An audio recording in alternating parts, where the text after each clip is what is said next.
যে মুখ্যমন্ত্ৰীয়ে আজি কৈ আছিলে মই তাৰ আগতে কেইটামান কথা কৈ ল'ব লাগিব মুখ্যমন্ত্ৰীয়ে আজি কৈ আছিলে যে নহয় মিডিয়াবিলাকে তেওঁৰ কথাবিলাক কাটি কাটি দিয়ে নিজৰ মতে বজায় আমি জনামতে অসমৰ আটাইতকৈ মিডিয়াই প্ৰচাৰ দিয়া বা মিডিয়াক হাইজেক কৰা দলটোৰ নাম বিজেপি অসমৰ মুখ্যমন্ত্ৰীয়ে গোটেই মিডিয়াটো নিজৰ কণ্ট্ৰলত ৰাখিছে বুলি ব্যতিক্ৰম আছে নিশ্চয় কিন্তু বেচিকেলি সৰহভাগ মিডিয়াক নিজৰ কণ্ট্ৰলত ৰাখিছে বুলি অসমৰ মুখ্যমন্ত্ৰীৰ ওপৰতে সদায় সকলো মানুহে সেই অভিযোগ আনে এতিয়া অসমৰ মুখ্যমন্ত্ৰী ডাঙৰীয়াই কি কৰিছে এতিয়া কৈছে যে নাই তেওঁ যে মিডিয়াত তেওঁ আৰু বাচ্চাত দি নাথাকে তেওঁ লাইভ আহিব সেইকাৰণে ময়ো এবাৰ লাইভ আহি চালোঁ নহয় জানো আৰু লাইভতে তেখেতে কালি মোৰ সম্পৰ্কে কিছুমান কথা কৈছিলে সেইবিলাকৰ কেইটামান উত্তৰ দিব খুজিলোঁ আমি জনামতে মই কৈ আছিলোঁ যে মোৰ যিখিনি চ'ৰ্চ আছে মোক কোৱা অনুসৰি মানুহে যে যিদিনাৰ পৰা মই মানে জুবিনদাৰ ঘৰলৈ 19 তাৰিখৰ ৰাতি গৈছিলোঁ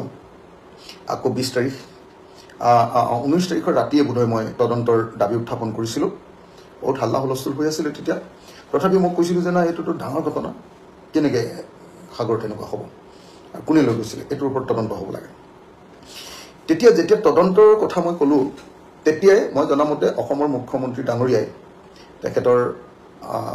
যিটো ব্যৱস্থা আছে সেই ব্যৱস্থাৰ জৰিয়তে অসমৰ সংবাদ মাধ্যমক মোৰ বাতৰিবিলাক নুলিয়াবৰ কাৰণে বহু সংখ্যক সংবাদ মাধ্যমক তাৰ কিছুমানে শুনিছে কিছুমানে শুনা নাই মোৰ বাতৰিবিলাক নুলিয়াবৰ কাৰণে কৈছিলে এতিয়া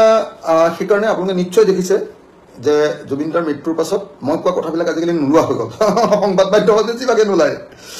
এতিয়া কথাবিলাক সেইকাৰণে ক'ব পৰা নাই অসমৰ মুখ্যমন্ত্ৰীয়ে সদায় মোক গালি পাৰি আছে কিবা কৈ আছে কিন্তু মই উত্তৰ দিব পৰা নাই কাৰণ মোৰ কথাবিলাক এতিয়া সংবাদ মাধ্যমত নোলোৱাই হৈ গৈছে বোধহয় অসমৰ মুখ্যমন্ত্ৰীয়ে মই যিটো খবৰ পাইছোঁ যে মোৰ কথাবিলাক সংবাদ মাধ্যমত ওলাব নালাগে বুলি সংবাদ মাধ্যমৰ বহুত মালিকক ইতিমধ্যে কৈ দিছে আৰু সেইকাৰণে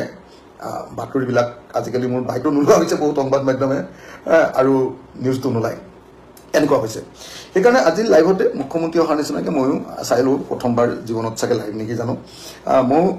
মানে এবাৰ কৈ চাব খুজিলোঁ কথাখিনি লাইভতে অসমৰ মুখ্যমন্ত্ৰীৰ কাৰণে মুখ্যমন্ত্ৰী ডাঙৰীয়া আপুনি চালে ভাল পাম নহ'লে পিছত হ'লেও চাই ল'ব এবাৰ নহ'লে আপোনাৰ চ'ৰ্চৰ জৰিয়তে খবৰটো হ'লেও লৈ ল'ব মই কি ক'ব খুজিছোঁ দেই এতিয়া মুখ্যমন্ত্ৰী ডাঙৰীয়া চিৰিয়াছলি এটা কথা মই ক'ব খুজিছোঁ আপুনি অসমৰ সংবাদ মাধ্যমক মোৰ বাতৰি নুলিয়াবলৈ বা মই যাতে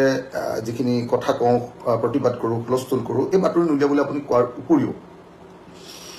আপুনি নিজে মোৰ বিৰুদ্ধে এই সময়খিনি জুবিনদাৰ গোচৰটো সন্দৰ্ভত ন্যায় প্ৰদান সম্পৰ্কত মই লাগি থকা কথাবিলাকত বা ৰাইজৰ দলে লাগি থকা কথাবিলাকত আপুনি কেইবাবাৰ মোক আক্ৰমণ কৰিছে মই এবাৰো ৰিপ্লাই দিয়া নাই আপোনাৰ দিবলৈ সুযোগো পোৱা নাই কাৰণ সংবাদ মাধ্যমে আপুনি কৈ থোৱা অনুসৰি মোক মানে বৰকৈ সোধা পোছা নকৰে আজিকালি মই দেখিছোঁ সেইদিনা আপোনাৰ হেৰিয়াতো গৈছোঁ ধৰক তেতিয়াও মানে সংবাদ মাধ্যম আমাৰ ওচৰলৈ অহা নাই অকল আপোনালোকৰ নিউজকেইটাই পাইছে সেইকাৰণে মই আপোনাক মই কেইটামান কথা কওঁ আপুনি আজি সংবাদ মাধ্যমক কৈছে যে আপুনি এনেকুৱা বিপদৰ সময়ত যেতিয়া দেশত বহুত তেনেকুৱা হেৰি চলি থাকে গণ্ডগোল চলি থাকে সেই সময়ত মানে সংবাদ মাধ্যমত কোৱাতকৈ ডাইৰেক্ট লাইভ অহাই ভাল পাব্লিকৰ লগত ডাইৰেক্ট সম্পৰ্ক কৰে মানে আপুনি এটা বস্তু মানি লৈছে যে দেশত আমাৰ ৰাজ্যত এটা ডাঙৰ বিপদ হৈছে আৰু আপোনাৰ চেহেৰা পাতি চাই এইকেইদিন দেখি আছোঁ যে আপুনি সাংঘাতিক ভয় খাই আছে আপুনি মাজে মাজে এইটো কৈ আছে যে অসমত মই কোনো পধ্যে নেপাল হ'বলৈ নিদিম মইতো নাজানো কোনেনো নেপাল সৃষ্টি কৰিব খুজিছে আপুনি কিন্তু মুখেৰে কৈ থকা মই শুনিছোঁ যে নেপাল কৰিবলৈ নিদিওঁ আপুনি যে ভয়ংকৰ ভয় খাই আছে আপোনাৰ চেহেৰা চালেই আজিকালি ধৰিব পাৰি মুখখন শুকাই গৈছে কালাৰটো বদলি গৈছে টেনশ্যনত আছে আপোনাৰ চুলিও বেছি সৰিছে যেন লাগিছে একদম স্পষ্টকৈ মই আপোনাক ক'ব কৈছোঁ আপুনি ভয় খাইছে মই দেখিছোঁ আপুনি ভয় খাই আছে কা আন্দোলনৰ সময়ত যেনেকুৱা ভয় খাইছিলে এতিয়াও আকৌ ভয় খাইছে কিয় আপুনি ভয় খাইছে জুবিনদাৰ মৃত্যুটোত গোটেই অসমৰ মানুহে বিচৰাৰ নিচিনাকৈ আপুনিওতো ন্যায় বিচাৰিব লাগে আপুনি কিয় ভয় খাইছে আপোনাৰ টেনশ্যনটো ক'ত সকলো মানুহে কৈছে we want justice for Zubeen Garg তাত আপুনি ইমান ভয় খাবলৈ কি কাৰণ হ'ল যে আপুনি ইমান টেনশ্যন লৈ আছে কেলে আপুনি যদি সঁচাকৈ জুবিন গাৰ্গৰ শুভাকাংক্ষী হয় আপুনি মাজে মাজে কৈছে যে আপুনি সাংঘাতিক ধৰণে জুবিন গাৰ্গৰ শুভাকাংক্ষী আপুনি কৈছে যে জুবিন গাৰ্গক আপুনি কেতিয়াও বেয়া কথা কোৱা নাই কিন্তু আমি দেখিছোঁ যে বহুত ভিডিঅ' এতিয়া মোৰ তালৈকে মানুহে পঠিয়াই আছে আপুনি কা আন্দোলনৰ সময়ত জুবিন গাৰ্গকতো বহুত গালি গালাজো কৰিছে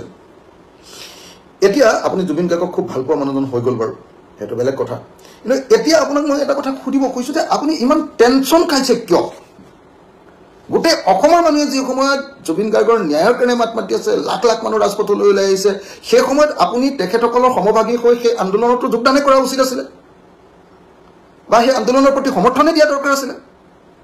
আপুনি কোনোবাই মাত এটা মাতিলে যেনেকৈ মোৰ কথা সংবাদ মাধ্যমত নোলাবৰ কাৰণে আপুনি ইতিমধ্যে সংবাদ মাধ্যমৰ মালিকবিলাকক কৈ দিছে মোৰ বাতৰি নোলাবৰ কাৰণে ঠিক তেনেকৈ আপুনি কোনোবাই মাত এষাৰ দিলে লগে লগে যে আপুনি জেলত ভৰাই দিছে কেলে জুবিন গাৰ্গৰ ন্যায় বিচৰাটো আৰু হত্যাকাৰীবিলাকৰ ধৰিবলৈ কোৱাটো কিবা অপৰাধ নেকি আমি শুনিছোঁ যে আপুনি NIA লগাবলৈ লৈছে কি NSA লগাবলৈ নেশ্যনেল ছিকিউৰিটি এক্টো লগাবলৈ লৈছে চাৰিওফালে হুলস্থুল হোৱাৰ কাৰণে অলপ ৰৈ ভাবি চিন্তি ৰৈ আছে বোলে আপুনি জুবিন গাৰ্গৰ ন্যায় বিচৰাটো এটা ৰাষ্ট্ৰদ্ৰোহ নেকি NSA নেশ্যনেল ছিকিউৰিটি এক্টত ভৰাবৰ কাৰণে কিয় কৰিছে আপুনি এইবিলাক কিহৰ ভয় আপোনাৰ অন্তৰত আপোনাৰ ভিতৰত আপোনাৰ হৃদয়ত ইমান ভয় কিয় সোমাইছে প্ৰব্লেমটো ক'ত গণ্ডগোলটো ক'ত CBI বুলি ক'লে আপুনি জাপ মাৰি উঠিছে কিয় প্ৰব্লেমটো ক'ত আপোনাৰ কওকচোন আপোনাৰ প্ৰব্লেমটো কওক মুখ্যমন্ত্ৰী ডাঙৰীয়া যদি আপোনাৰ সঁচাকৈ জুবিন গাৰ্গক আপুনি ন্যায় দিব খুজিছে জুবিন গাৰ্গৰ প্ৰতি আপুনি সঁচাকৈ মানে যিটো মৃত্যু হ'ল বা হত্যাকাণ্ড সংঘটিত হ'ল বুলি আপুনি পিছত পৰৱৰ্তী সময়ত কৈছিলে তো সেইখিনি সময়ত আপুনি ইমান ভয় খাই একদম অত্যাচাৰ মানুহ কোনোবা ওলালে হাত ভাঙি দিছে আপোনাৰ পুলিচে ন্যায় বিচৰা মানুহক হাত ভাঙি দিছে পুলিচে লকআপৰ ভিতৰত কিয় প্ৰব্লেমটো ক'ত যি সময়ত আমি সকলোৱে মিলি জুবিন গাৰ্গৰ ন্যায়ৰ কাৰণে সকলোৱে মাত মতা দৰকাৰ জাষ্টিছ ফৰ জুবিন গাৰ্গ গোটেই অসমত এটাই বস্তু চলি আছে জাষ্টিছ ফৰ জুবিন গাৰ্গ তাত আপুনি জাষ্টিছ ফৰ জুবিন গাৰ্গ বুলি কোৱা মানুহবিলাকক জেইলত দিছে কিয় এই কিয়টোতে লুকাই আছে আপোনাৰ প্ৰকৃত উদ্দেশ্য আপুনি ভয় খোৱাৰ প্ৰকৃত উদ্দেশ্য মুখ্যমন্ত্ৰী ডাঙৰীয়া কালিৰ পৰা আপুনি জুবিন গাৰ্গৰ শুভাকাংক্ষী ভাল পোৱা জাষ্টিছ বিচৰা মানুহবিলাকক ধৰ্মৰ ভিত্তিত ভাগ কৰিবলৈ আৰম্ভ কৰিছে জুবিন দাই কৈছিলে যে মোৰ কোনো ধৰ্ম নাই মোৰ কোনো জাত নাই মই মুক্ত মই কাঞ্চনজংঘা আৰু তেওঁ পৰৱৰ্তী সময়ত কৈছিলে যে কাঞ্চনজংঘা মানে হ'ল তেওঁৰ নিজৰ মনটো তেওঁৰ নিজৰ দৰ্শন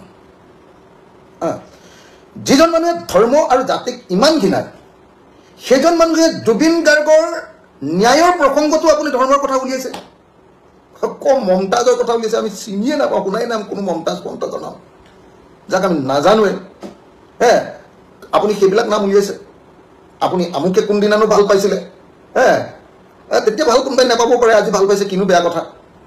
জুবিন গাৰ্গ ধৰ্ম নিৰপেক্ষ মানুহ আছিলে চব জাতি চব ধৰ্মৰ মানুহে ভাল পাইছে এইটোত আপোনাৰ ইমান কি আপোনাৰ খোৱা পানীত কি বিধ ঢালিছে কোনে যে আপুনি ইমান টেনশ্যন খাইছে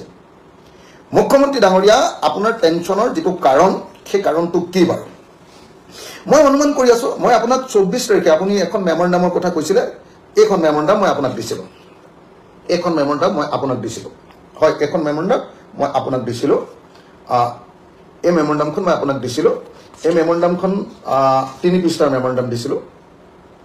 ৰাইজৰ দলৰ সভাপতি হিচাপে আপোনাক এখন মেমৰেণ্ডাম দিছিলোঁ হয় এই মেমৰেণ্ডামত মই জুবিন গাৰ্গৰ ৰহস্যজনক মৃত্যুৰ ঘটনাৰ CBI তদন্ত ঘোষণা কৰক আৰু ওপৰত উল্লিখিত অভিযুক্তসকলক শীঘ্ৰেই গ্ৰেপ্তাৰ কৰক মূল এই দুটা দাবী উত্থাপন কৰিছিলোঁ কেই তাৰিখে 24/9/2025 তাৰিখৰ দিনা 24/9/2025 তাৰিখৰ দিনা 24/9/2025 তাৰিখৰ দিনা মই CBIৰ তদন্ত ঘোষণা কৰিবলৈ যেতিয়া আপোনাক ক'লোঁ তাৰ পাছত সাগৰত ব্ৰহ্মপুত্ৰত আৰু বহুত পানী বৈ গ'ল কিন্তু এই যে মই ক'লোঁ সেই কথাটো কালি আপুনি সেই কথাটো কৈ মোক গালি দিছে যে অখিল গগৈয়ে CBI তদন্ত বিচাৰিছে আমাৰ LOP আমাৰ কি কয় আমাৰ শইকীয়া ডাঙৰীয়াও CBI তদন্ত বিচাৰিছে আৰু আপোনাৰ এই কি নাম আছিলে মহন্তজনৰ আপোনাৰ শ্যামকানু মহন্তেও আপোনাৰ হেৰি বিচাৰিছে CBI তদন্ত বিচাৰিছে তেওঁলোকৰ ক'ৰবাত মিলি গৈছে এনেকৈ কৈছে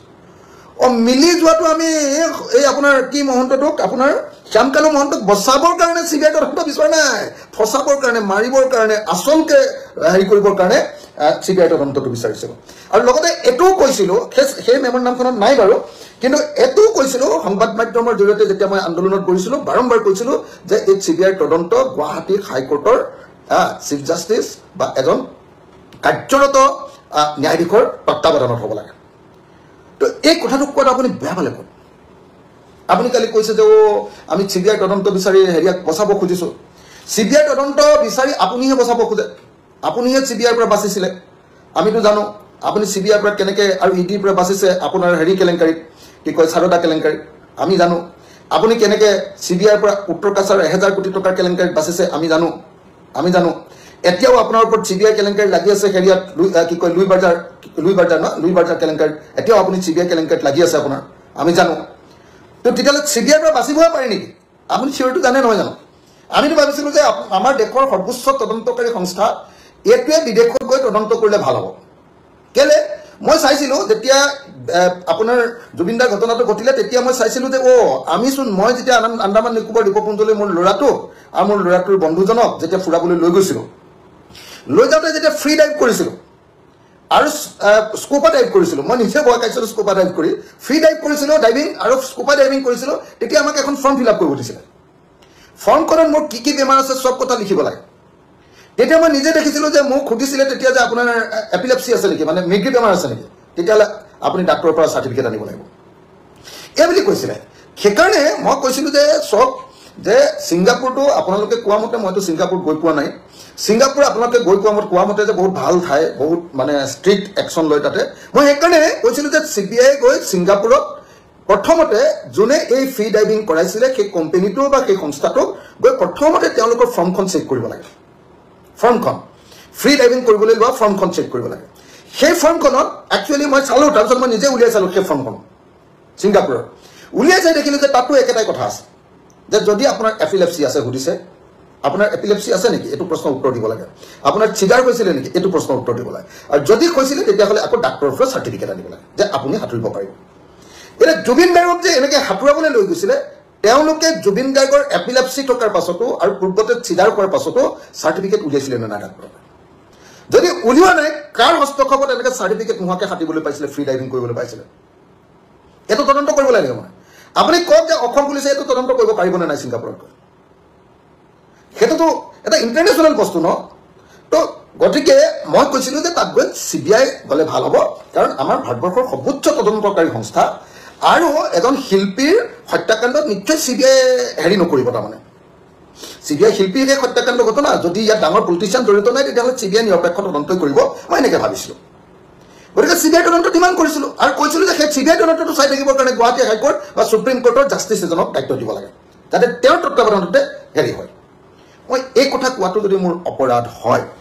আৰু এই কথাটো কৈ যদি জুবিনদাৰ হত্যাকাৰী বুলি কোৱা আপুনি হত্যা হৈছে বুলি কৈছে গতিকে হত্যাকাৰী নহয় জানো হত্যাকাৰীক বচাবলৈ মই চেষ্টা কৰা বুলি যদি আপুনি অপব্যাখ্যা কৰে তেতিয়াহ'লেতো মই ক'ব লাগিব যে মুখ্যমন্ত্ৰী হিচাপে আপুনি বৰ মিছলীয়া মুখ্যমন্ত্ৰী ইউ আৰ এ লায়াৰ আপুনি এজন মিছলীয়া এই কথাটো মই ক'ব লাগিব ন সেইটোতো মই ক'বই লাগিব গতিকে মই আপোনাক স্পষ্টকৈ কৈ দিলোঁ যে মই যিটো CBI তদন্ত বিচাৰিছোঁ এই CBI তদন্ত অকল বিদেশত তদন্ত কৰিবলৈ গ'লে CBIক যদি দিয়া যায় তেতিয়াহ'লে খুব ভাল হয়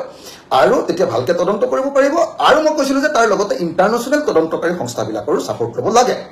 এই কথাটো কোৱাটো যদি আপুনি মোক বেয়া বুলি কৈছে তেতিয়াহ'লেতো মোৰ উপায় নাই মই কি কম এইটো যদি আপুনি ভুল বুলি মোৰ ভাবে তেতিয়াহ'লে মোৰ উপায় নাই মই ভাল তদন্ত হওক বুলিহে কৈছোঁ যদি আপুনি ভাবে যে নহয় CBI বেয়া তদন্ত কৰে CBI মেনেজ হয় CBI 2 নম্বৰী CBI তদন্ত কৰিব নোৱাৰে CBI বচাবহে তেতিয়াহ'লে CBI তদন্ত দিব নালাগে তেতিয়াহ'লে আপুনি আমাক ন্যায়টো দিয়ক কিন্তু মুখ্যমন্ত্ৰী ডাঙৰীয়া আপুনি যে ন্যায় দিবৰ কাৰণে প্ৰথমতে কিয় তদন্ত ঘোষণা কৰিবলৈ কিয় আপুনি ব্যৱস্থা কৰা নাছিলে আজিও তদন্ত ঘোষণা কৰাৰ পাছত আপোনাৰ মুখখন ইমান কলা পৰিছে কিয়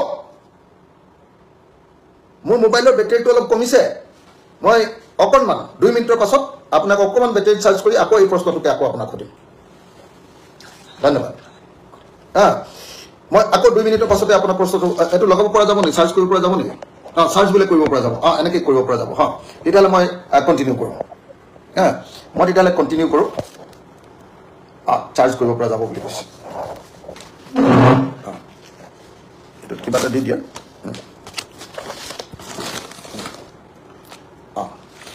এতিয়া চাৰ্জ হ'ব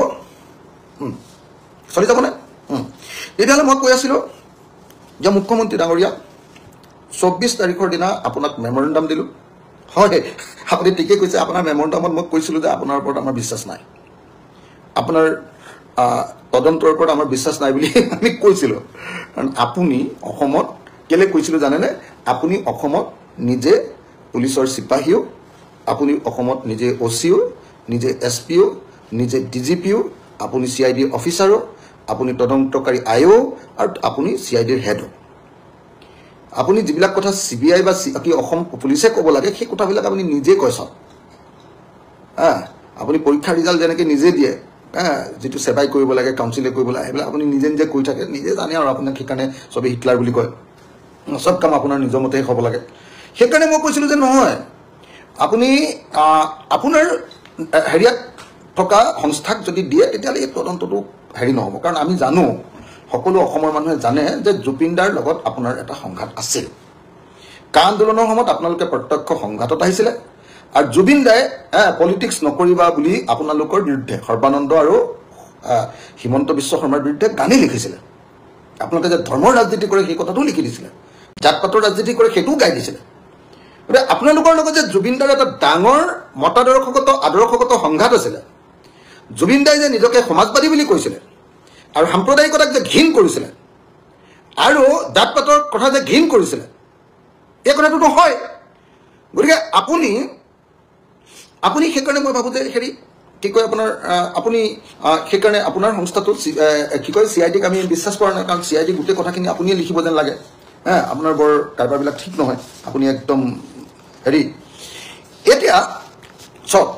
জুবিন গাৰ্গে লাইফ জেকেট নোহোৱাকৈ সাঁতুৰিছিলে ফ্ৰী ডাইভিঙত লাইফ জেকেট নোহোৱাকৈ সাগৰত সাঁতুৰিব পাৰি নেকি এই কথাটো অসম পুলিচে সঁচাকৈ বিচাৰ কৰি আনিবগৈ পাৰিবনে নাই সেই ইয়াতখনক বিচাৰৰ আওতালে আনিব পাৰিবনে নাই ডাঙৰীয়া পাৰিবনে নাই আপোনাৰ তদন্তটো আপুনি কি কৰিব খুজিছেতো মইতো গম পাই আছোঁ আপুনি তদন্ত যে একো ভালকৈ নকৰে মই কনফাৰ্ম আপুনি খালি যেনে তেনে 26লৈকে আপোনাৰ ইলেকশ্যনত দিগদাৰ হয় নেকি বুলি অসমৰ মানুহে আপোনাক ধৰিব নেকি যে জুবিনদাৰ হত্যাকাৰীবিলাকক আপুনি বচাইছে বুলি গতিকে সেইকাৰণে যেনে তেনে কিবা এটা কৰি মানুহকেইটাক অকণমান কেইদিনমান জেলত ৰাখিব খুজি আছে বেলেগ একো নাই নহয় উত্তৰ কাছাৰ কেলেংকাৰী মানুহকো আপুনি এনেকৈ এৰাই দিলে আপুনি APSC কেলেংকাৰী মানুহকো এৰুৱাই দিয়া নাই জানো ৰাকেশ পাট ক'ত গ'ল জেলত আছে নে নাই ক'ত গ'ল আৰু এই ৰাকেশ পালে দিয়া 2 নম্বৰী চাকৰিয়ালবিলাক আকৌ চাকৰি পালে নে নাই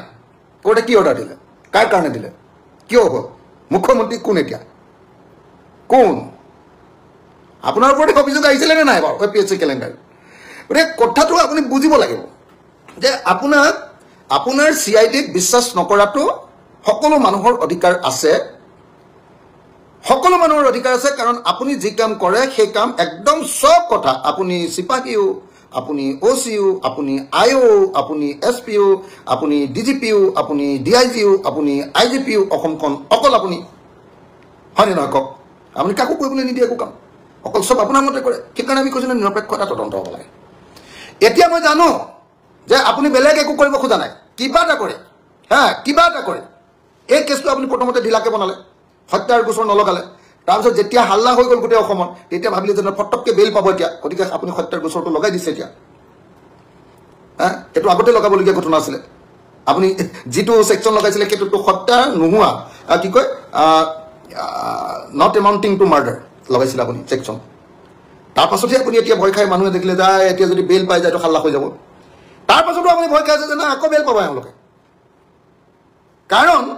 আপুনি ভালকে এইটো তদন্ত কৰিবই খোজা নাই সেই পৰিয়ালটোৰ লগত আপোনাৰ সম্পৰ্ক আমি জানো নহয় আপুনি সেই পৰিয়ালৰ ককায়েকক DGP দিছে হয়নে নহয় সেই DGPক আপুনি এতিয়া মুখ্য তথ্য আয়ুক্ত পাতিছে চিফ ইনফৰমেশ্যন কমিশ্যনাৰ ৰিটায়াৰ কৰাৰ পাছত ইমান ভাল পোৱা নাথাকিলে এনেই দিব নেকি কাক দিয়ে কাক ৰাখিছে আপুনি ৰিটায়াৰ কৰাৰ পাছত কোন অফিচাৰক ৰাখিছে আৰু আমি জানো আৰু কি ধান্দাত ৰাখিছে আমিতো চব জানো মুখ্যমন্ত্ৰী ডাঙৰীয়া হয়নে নহয় কওক তাৰপাছত মুখ্যমন্ত্ৰী ডাঙৰীয়া আপুনি কওক যে আপুনি তেওঁ নেক্সট এজন ভায়ক কি নাম আপোনাৰ ননী গোপাল মহন্ত ডাঙৰীয়া তেখেতক পলিটিকেল এডভাইজাৰ কি এডুকেশ্যন এডভাইজাৰ তাৰপিছত আপোনাৰ কি এডভাইজাৰ কি কয় তাৰপিছত আপুনি VC এইবিলাক কোনে দিছে কাৰ দিনত দিছে কাৰ হৈছে আৰু এই আপোনাৰ মহন্ত বোলা মানুহটো কি বুলি কয় আপোনাৰ কি মহন্ত আছিলে শ্যামকানু বোলা মহন্ত মানুহটোৰ এই যে বেপাৰখন সাংস্কৃতিক বেপাৰখন এই যে কালচাৰেল চিণ্ডিকেটটো আপোনাৰ দিনত হৈছে নে নাই বিজেপি চৰকাৰ দিনত এই মহন্ত পৰিয়ালটো আটাইতকৈ ধনী হৈছে নে নাই কওক গোটেই ঠিকা ঠুকলি তেওঁলোকৰ পৰিয়াল তেওঁলোকৰ সাংস্কৃতিক ঠিকাবিলাক তেওঁলোকৰ ককাইকবিলাকক ডিজিপি আৰু শ্যাম কি চিফ হেৰি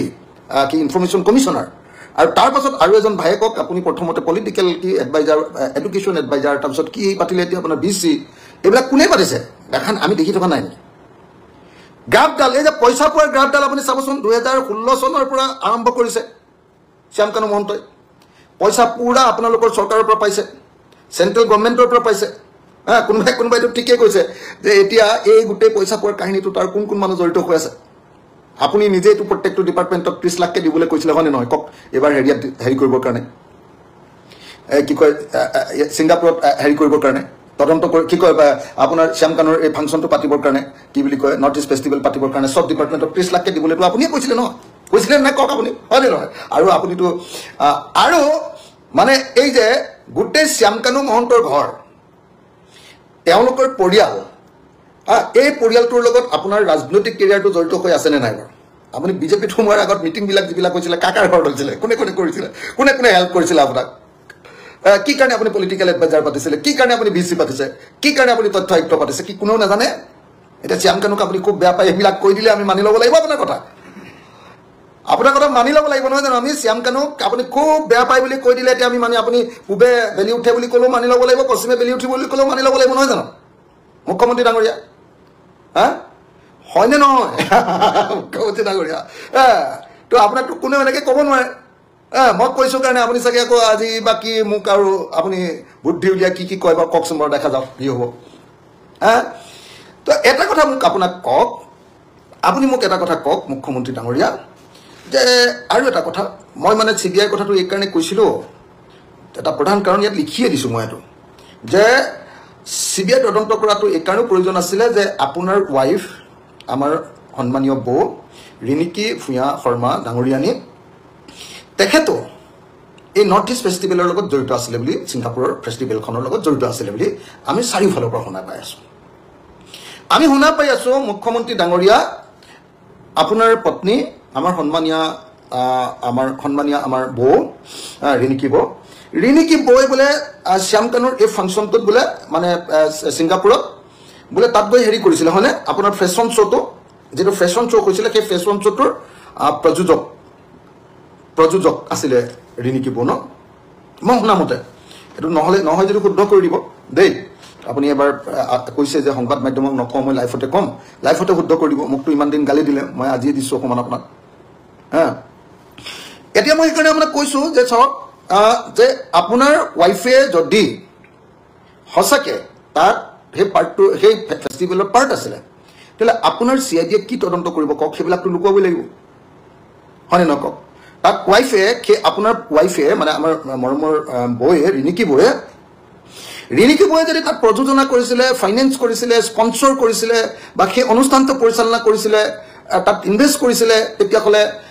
নিশ্চয় তেওঁ তদন্তৰ আওতাৰ ভিতৰলৈ আহিব লাগিব এই ফাংচনত জড়িত যেনেকৈ মই ভাবোঁ যে এতিয়া আপোনাৰ দিনত আপুনি যদিও শ্যাম কানু মহন্ত ডাঙৰীয়াক ধৰিলে সেই একেটা কোম্পানী যিটো কোম্পানীয়ে মানে ফেষ্টিভেল চলায় তেওঁৰ পত্নীও সেই কোম্পানীৰ এজন ডাইৰেক্টৰ কিন্তু পত্নীকটো মই দেখিছোঁ যে তেওঁ ভাতহে দি আছেগৈ গৈ তেওঁক তদন্তৰ আওতাৰ ভিতৰলৈ অনা নাই আপুনিতো এতিয়াও যি কৰিব লাগে কৰিয়ে আছে কিন্তু মানুহক দেখুৱাইহে আপুনি এৰেষ্ট কৰিছে মানে উপায় নাপায় হয়নে নহয় প্ৰথমতেতো আপুনি কিমান দিন শ্যাম কানু মহন্ত জড়িত নাই বুলি আপুনি কৈ দিছিলে তাত নাছিলে বুলি কৈছিলে নে নাই বা কওক আপুনি নাই কোৱা নেকি আপুনি এতিয়াতো কথাটো বদলাই আছে এতিয়াতো হত্যাকাৰী বুলিয়ে কয় আপুনি হত্যা বুলি এতিয়া কয় তাৰ আগতো আপুনি শ্যাম কানু মহন্ত নাছিলে বুলি কৈছিলে আপুনি হয়নে নহয় কওক আৰু আপুনি যে ইমান কথা কৈ আছে সব বেলেগে কথা কৈ আছে আপুনি ক'লে যে মই পলিটিকেল কাম কাজ এৰি দিলোঁ সেইকাৰণে বড়োলেণ্ডত আমি BTADত হাৰিলোঁ আমি কম চিট পালোঁ মানে জুবিন গাৰ্গৰ ইয়াত হেৰি কৰা আপুনিতো মই জনামতে আপুনি প্ৰত্যেকখন মিটিঙতে ফোনতে ভাষণে দি আছে BTAD ইলেকশ্যনত আপোনালোকৰ সভাপতিয়ে গৈ মিটিং কৰে বা আপোনাৰ বেলেগ কেইজন আপোনালোকৰ MLA বিলাকে মিটিং কৰে মন্ত্ৰীবিলাকে মিটিং কৰে তাততো আপুনি সদায় ভাষণে দি আছে জুবিন দাৰ মৃত্যু হোৱাৰ পাছতো ফোনত দি আছে আপুনি ভাষণ আমিতো চাই আছোঁ ন এইবিলাক দেখি আছোঁ ন আমাৰ চ'ৰ্চবিলাকে কৈ আছে ন গতিকে মই আপোনাক এটা কথা কওঁ চব মই শুনামতে আপোনাৰ পত্নী আমাৰ নিউজ লাইভ চেনেলৰ মালিক আমাৰ কি কয় প্ৰাইডিটছ এণ্টাৰটেইনমেণ্টৰ CMD আমাৰ সন্মানীয় ৰিণিকী বৌয়ে বোলে সেই গোটেই ফাংচনটোত আপোনাৰ কি কয় ফেশ্বন শ্ব'টোত জড়িত আছিলে আৰু ফেশ্বন শ্ব'ত জড়িত নহয় অকল জড়িতই নহয় বোলে যেতিয়া জুবিন গাৰ্গৰ মৃত্যু হৈ গৈ ঘটনাটো ওলালে তাৰ পাছতো বোলে সেই ফেশ্বন শ্ব'টো চলি আছিলে গতিকে তদন্তৰ মাজলৈ ডেফিনেটলি এইবিলাকৰ কথা আহিব CBI তদন্ত হ'লে এইবিলাকো আহি যাব ফাইনেন্স কোনে কোনে কৰিছিলে পবিত্ৰ মাৰ্ঘেৰিটাই যেতিয়া বহুত কথা কৈ আছে পবিত্ৰ মাৰ্ঘেৰিটাই এইবিলাক এই ফাংচনবিলাকৰ কাৰণে ফাইনেন্স কৰি দিয়াত সহায় কৰিছিলে নে নাই ফাইনেন্স কৰি দিয়া এইবিলাক কথাত সহায় কৰিছিলে নে নাই আৰু কোনোবা এজন লৰাই যে কেছ দিলে যে হেৰি কি সিন্ধিয়া আমাৰ মন্ত্ৰী কি সিন্ধিয়া আছিলে মানে আমাৰ হেৰিয়াৰ উত্তৰ পূৰ্বাঞ্চলৰ NECৰ মন্ত্ৰী তেখেতৰ ওপৰত যে কেছ দিলে তেওঁলোকৰ সেই ডিপাৰ্টমেণ্টেও মানে স্পন্সৰ কৰা বুলিতো তেওঁ কেছ দিছে কোন ডিপাৰ্টমেণ্টে পইচা দিছিলে কিয় দিছিলে সেই আপোনাৰ শ্যামকানু মহন্তৰ এই যিটো নৰ্থ ইষ্ট ফেষ্টিভেল এইটোৰ পৰা আমাৰ অসমৰ কি লাভ হৈছে শ্যামকানু মহন্তই কেনেকৈ গৈ আপোনাৰ বিদেশী কোনোবা ইনভেষ্টৰছৰ লগত কথা পাতিব পাৰে কিনো আপোনাৰ চৰকাৰৰ কাম নহয় নেকি এইবিলাক চৰকাৰ ইনভেষ্টমেণ্ট বিচাৰিব নে কোনোবা ব্যক্তি আপোনাক বিচাৰি আনি দিছে শ্যামকানু মহন্তই কি আপোনাক ইনভেষ্টমেণ্ট বিচাৰি আনি দিছে নেকি এতিয়া এইবিলাক কথা লুকুৱাবৰ কাৰণেতো আপুনি CBIলৈ যাব নোৱাৰে নহয় জানো আমি কৈছিলোঁ যে তদন্তটো হওক নাম্বাৰ 1 CBIৰ কিন্তু তদন্তটো গুৱাহাটী উচ্চ ন্যায়ালয়ৰ নিৰীক্ষণত হওক তেতিয়া CBI লাংফাং কৰিব নোৱাৰে আমি জানো যে CBIও 2 নম্বৰী আমি জানো যে CBI গণ্ডগোল কৰে আমি জানো যে CBIক আপোনালোকে পৰিচালনা কৰে কেন্দ্ৰীয় চৰকাৰে আৰু CIDক আপুনি পৰিচালনা কৰে CIDক আপুনি যি ক'ব সেইটোৱে হ'ব এই CID তদন্ত কৰিব নোৱাৰে আপুনি কোৱাটোৱে তেওঁলোকে লিখি দিব আমি জানো নহয় আপোনাৰ কথাবিলাক আপুনিতো গাঁওবুঢ়াৰ নিযুক্তি আপুনিয়ে দিয়ে হয় নে নহয় BDPও চাগে কাক ৰাখিব লাগিব আপুনিয়ে কয় গতিকে আপোনাৰ অসমততো আৰু কোনো গণতন্ত্ৰ নাই কোনেওতো শুদ্ধ তদন্ত কৰিবৰ কাৰণেতো কোনো স্বাধীনতা নাই আপোনাৰ পত্নীৰ বিষয়েতো তদন্ত কৰিবৰ কাৰণেতো কোনো স্বাধীনতা নাই কোন মন্ত্ৰীয়ে এই গোটেই ফাংচনটোৰ কাৰণে পইচা দিছিলে সেইটোৰ তদন্ত কৰিবৰ কাৰণে স্বাধীনতা দিব নেকি আপুনি CIDক কওক সেইটোতো উলিয়াব লাগিব ন সেইটোতো উলিয়াব লাগিব হয়নে নহয় কওক CBIকতো আপুনি সেইবিলাক কৰিবলৈ নিদিয়ে CIDৰ জৰিয়তে আপুনি এখন FIR দিয়াইছে যে অৰ্থনৈতিক কেলেংকাৰী আছে মই জানো যে আপুনি এই FIRখন অকল এটা কামৰ কাৰণে দিয়াইছে মই যেটো বুজি পাইছো হেতু হল যে এই কেছটোত আপুনি যেটো দুৰ্বলকে বনালে প্ৰথমতে কেছটো এই কেছটো যদি বেল পাই গুছি যায় তেতিয়া হলে মানুহে আপোনাক খুদাই নেৰিব আৰু যাতে তেওঁক আৰু দুদিনমান ৰাখি দিব পাৰি তাৰ কাৰণে আপুনি এই অৰ্থনৈতিক কেলেংকাৰী কেছটো আপুনি নিজৰ হাতত ৰাখি তাতে দুদিনমান আৰু বেল পাব নোৱাৰে তাৰ কাৰণে কাম কৰিছে তাৰ বাহিৰে মোক এটা কথা কওক যে তাৰ বাহিৰে প্ৰকৃত অৰ্থত জুবিন গাৰ্গক ন্যায় দিবৰ কাৰণে আপোনাৰ আন্তৰিকতা আছেনে যদি আন্তৰিকতা আছে জুবিন গাৰ্গক ভাল পোৱা মানুহবিলাকক লৈ আপুনি ইমান হাল্লা কিয় লগাইছে কিয় জেল দিছে যদি আন্তৰিকতা আছে ইয়াৰ মাজত ধৰ্মৰ বিভাজন কিয় আনিছে হিন্দুৱে ভাল পাব নে মুছলমানে ভাল পাব এইবিলাক কথা কিয় আনিছে কি দৰকাৰ কওক আজিৰ দিনটো আজি কেদিনমান অসমৰ মানুহ সব শান্তিত আছে সব দুখত আছে যদি এটা শান্তিত আছে যে আপুনি হিন্দু মুছলমান কৰিব পৰা নাই আপুনি অসমৰ সংঘৰ্ষময় পৰিৱেশ সৃষ্টি কৰিব পৰা নাই সব মানুহ সুখত আছে এইটো কথাত সব অসমৰ মানুহ সুখত যে অসমখন অকমান ডেমক্ৰেটিক হৈছে কিদিন জুবিন গাৰ্গৰ কাৰণে মাত পাতিব সবে পাৰিছে অকমান ডেমক্ৰেটিক হৈছে হয়নে নহয় কওক আপুনি হ্যাঁ সব মানুহ আপুনি সুধক যিজন মানুহকে সুধিব সবে ক'ব যে এই মানুহটোৰ উৎপাতটো কমিছে কিদিন কিন্তু আপুনি হেতুক লুটিয়াবৰ কাৰণে যেনেকৈ আপুনি কান্দোলনটোক লুটিয়াই দিছিলে মোক জেলত ভৰাই কান্দোলনটো লুটিয়াইছিলে সব কাহিনী জানো আপুনি কোন সংগঠনৰ লগত কি কথা পাতিছিলে ৰাতি 1:30 বজাত কি কথা পাতিছিলে 12:30 বজাত কি কথা পাতিছিলে কেনেকৈ বাকি কাৰ লগত কি কৰিছিলে মোক কেনেকৈ ফচাইছিলে সব কথা জানো হ্যাঁ তো গতিকে মই একদম খাৰাং খাজ এটা কথা কৈছো যে হয় ৰাইজৰ দলে CBI তদন্ত বিচাৰিছিলে আৰু হেতু গুৱাহাটী উচ্চ ন্যায়ালয়ৰ তদাৰকিত বিচাৰিছিলে কাৰণ বিদেশত হোৱা তদন্ত সেই কাৰণে বিচাৰিছিলো আমি যদি আপুনি ভাবে যে CBI তদন্ত দিলে হেৰিয়াৰহে ভাল হ'ব কি কয় শ্যামকানু মহন্তক নালাগে তেতিয়াহ'লে CBI তদন্ত নালাগে কিন্তু আপোনাৰ CID যাতে লাষ্টত যাতে এনেকুৱা নহয়গে মুখ্যমন্ত্ৰী ডাঙৰীয়া যে আপোনাৰ CID অকল ইলেকশ্যনৰ দিনটোলৈকে এই কি নাম কি মহন্ত আপোনাৰ শ্যামকানু মহন্ত ইলেকশ্যনৰ দিনটোলৈকে ৰাখিলে আৰু ইলেকশ্যন পোৱাৰ পাছত শ্যামকানুক সব ধোৱাটোলৈকে পাত আৰু নেক্সট বাৰ ইলেকশ্যনত আপোনাৰ পাৰ্টিৰ পৰাই শ্যামকানু আকৌ MLA খেলিলে এইটো যাতে নহয়গে এইটো যাতে নহয়গে সেইকাৰণে আমি লাগি আছো আমি এনেতো CBI আমাৰ কি CBI লগত কিবা মেটেৰিয়েলি আছে নে আৰু শ্যামকানু বোলা মানুহটো খুৰি চাব মোক মোৰ নামটো শুনিলে মানে তেওঁ কেনেকুৱা লাগে মোৰ নামটো কিমান বেয়া পাই সুধি ল'ব তেওঁ ককায়েকক মই মাজতে আমাৰ তাত ঠিকাৰ কাম কৰিছিলে ৰাস্তাটো ইমান বেয়াকৈ বজাইছিলে নহয় মই ইমান গালি পাৰিলো মোক কিমান বেয়া পায় গতিকে মই আপোনালোকক এটা কথা কওঁ, আপোনাক এটা কথা কওঁ, কাইলৈ মোৰ ক্ষেত্ৰতো এনেকুৱা হ'ব পাৰে, জুবিন গাৰ্গৰ ক্ষেত্ৰত যিটো হৈছে আপোনাৰ ক্ষেত্ৰতো হ'ব পাৰে। গতিকে আমি সঁচা ন্যায় দিব লাগিব মুখ্যমন্ত্ৰী ডাঙৰীয়া, সঁচা ন্যায় দিব লাগিব। ইয়াত পলিটিক্স কৰিব নালাগে। ময়ো এটা বাক্য পলিটিক্স কৰিবলৈ কোৱা নাই আজিলৈকে, কিন্তু আপুনি পলিটিক্স পূৰা কৰি আছে। প্ৰথম দিনটোৰ পৰা আপুনি জুবিন গাৰ্গৰ মৃত্যুৰ ঘটনাটো, আমাৰ মৰমৰ জুবিনদাৰ মৃত্যুৰ ঘটনাটোক আপুনি লঘু সৰু কৰি দেখুৱাবলৈ চেষ্টা কৰি আছিলে। প্ৰথমবাৰ মই যেতিয়া তদন্তৰ দাবী কৰিলোঁ আৰু সেইটো গোটেই অসমীয়া মানুহৰ দাবীত লাহে লাহে পৰিণত হৈ গ'ল, গোটেই অসমৰ মানুহৰ যেতিয়া দাবীত পৰিণত হৈ গ'ল, প্ৰথমতে মই দাবী উত্থাপন কৰিছিলোঁ। মই জানিছিলোঁ যে মই ভিলেইনো হৈ যাব পাৰোঁ এইটো দাবী উত্থাপন কৰাৰ কাৰণে। এই অকল এইবিলাকতে দেখি থাকে বুলি মোক কয়। আৰু মই বিৰোধী পক্ষৰ মানুহ, আৰু মই ইমান দিন আন্দোলন কৰা মানুহ, মই গোটেই জীৱন 2002 চনৰ পৰা জীৱনটো অকল এইটো কামত দি দিছোঁ। গতিকে মই কি হয় কি নহয় অলপ জানো ন, অভিজ্ঞতা এটা আছে। সেইকাৰণে মই দেখিছিলোঁ যে এইটো একদম সাংস্কৃতিক চিণ্ডিকেট কৰা মানুহটোৱে আমাৰ জুবিন গাৰ্গক নিতাত মাৰিলে। আৰু দেখিছিলোঁ যে একদম লগত কিয় মানুহকেইটা একদম টোটেলি ইৰেছপনচিবল। মোৰ ল'ৰাটোক মই ফুটবল খেলাবলৈ যেতিয়া নিওঁ, মই ফুটবল নেখেলোঁ নহয়, তাকে খেলাব খোজোঁ। জুবিন গাৰ্গক যেতিয়া আপোনাৰ মেনেজাৰে লৈ গৈছে, জুবিন গাৰ্গক যেতিয়া কোনোবাই লগত লৈ গৈছে সাঁতুৰিবলৈ, তেতিয়া ক'লে জুবিন গাৰ্গৰ নিচিনা মানুহজনক চাৰিওফালে ছেফ গাৰ্ড দিয়ে। যদি জুবিন দাই খুব বিচাৰিও যে নাই মই অকণ সাগৰত সাঁতুৰিম, চাৰিওফালে 4টা মানুহ ছেফ গাৰ্ড দি তেওঁক একদম মাজতে ৰাখিব লাগিছিলে। আমি সকলোৱে ইমান ডাঙৰ সম্পদ এটা, ইমান ডাঙৰ মানুহ এজন, ইমান ডাঙৰ কাৰবাৰ এটা,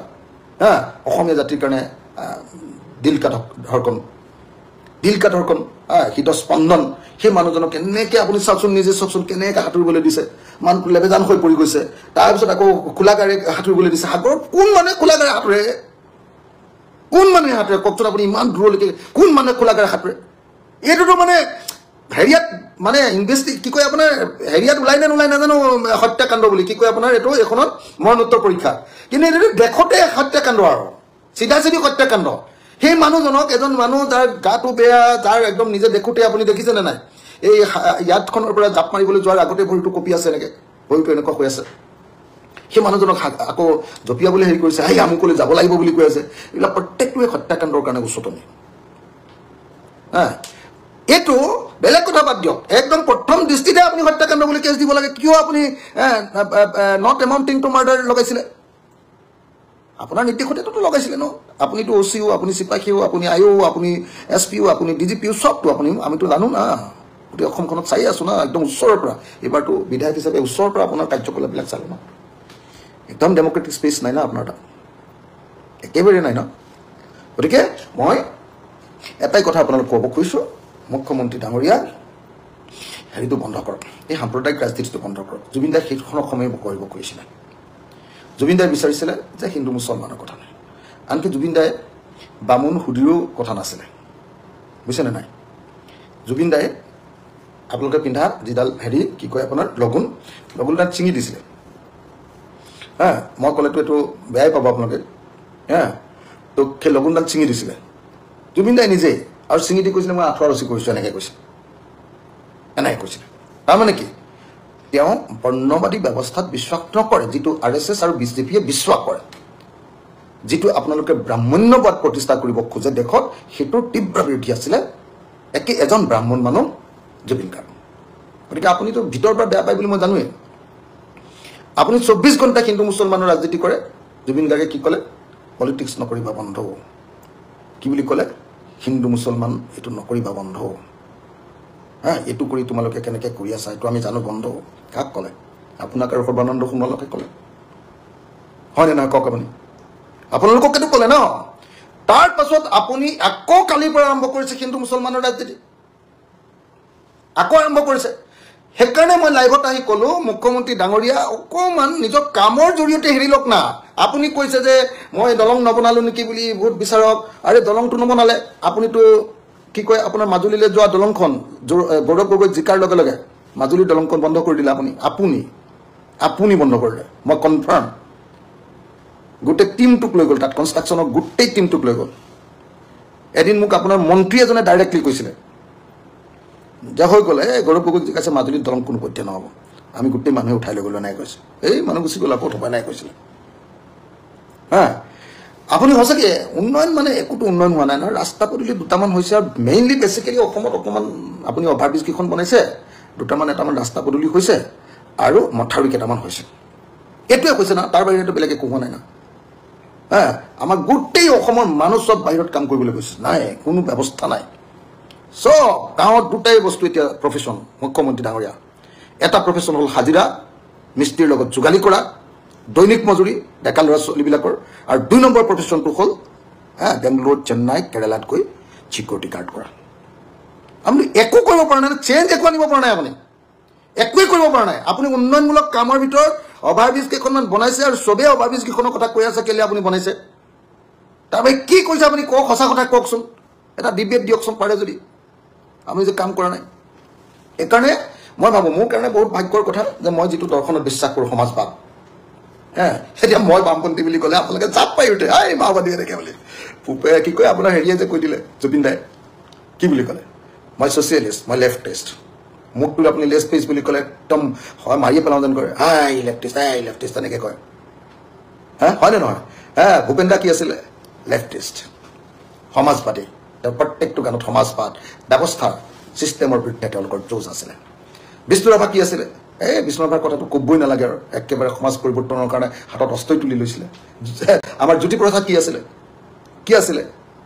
আপুনি জানে নিশ্চয় ভাৰতৰ স্বাধীনতা আন্দোলনত অসমৰ হেৰি বাহিনীটোৰ কোন কামাণ্ডাৰ আছিলে অসমৰ মৃত্যু বাহিনীৰ আপুনি নিজে কওক তাৰপিছত নালিয়াপুলৰ ঘটনা জানে তেওঁ বামপন্থী হৈছিলে জানে নে নাই গতিকে কি কয় আমাৰ আধুনিক ভাৰতৰ স্বাধীনতাৰ পাছৰ ভাৰতবৰ্ষৰ আধুনিক ভাৰতবৰ্ষ মানে ব্ৰিটিছ পিৰিয়ডৰ পাছৰ ভাৰতবৰ্ষৰ আৰু এই গোটেই ভাৰত কি অসমৰ আটাইতকৈ ডাঙৰ যিকেইজন মানুহ গোটেইকেইজন আমাৰ আদৰ্শৰ মানুহ বুজিছেনে নাই আপুনি চব বিষ্ণু ৰাভাও আমাৰ আদৰ্শ